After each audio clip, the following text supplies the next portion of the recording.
In trepida attesa, i 100 lavoratori degli Italcementi di Porto Empedocle sono ormai con la testa proiettati all'importante appuntamento di dopodomani nella capitale, dal quale forse dipenderà il loro destino occupazionale. Al Ministero dello Sviluppo Economico ci sarà il tavolo negoziale, istituzioni, politica, sindacati e l'azienda bergamasca decisa a chiudere i battenti subito dopo l'estate a fine settembre, e le tappe di avvicinamento sono scandite da incontri e visite. Oggi è stata la volta del segretario siciliano della CISL Filca, Santino Barbera, che ha voluto incontrare i lavoratori. La posizione è unica, da quando siamo partiti qua venerdì scorso.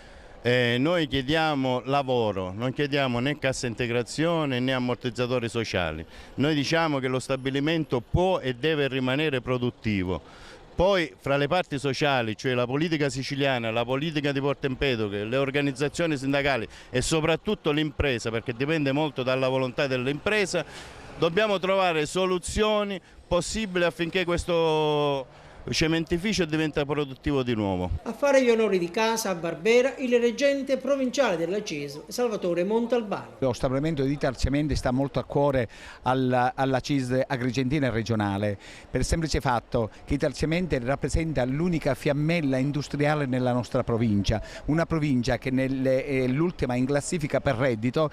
Questo significa aumentare sempre più la povertà e consegnare la nostra gente alla sopraffazione mafiosa. Questo non ce lo possiamo permettere. E intanto, così come promesso, all'ingresso dello stabilimento da un paio di giorni per dare alla protesta una connotazione istituzionale, campeggia il gonfalone della provincia regionale di Agrigento sotto lo sguardo vigile di un uomo in divisa.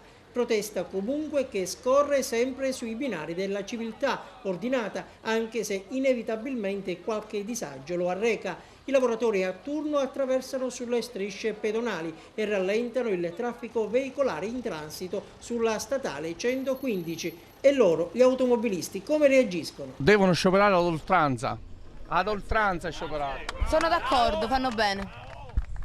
Oggi è bene che tutte le forze politiche ne siano unite in questo problema, senza fare popolarismo e nient'altro.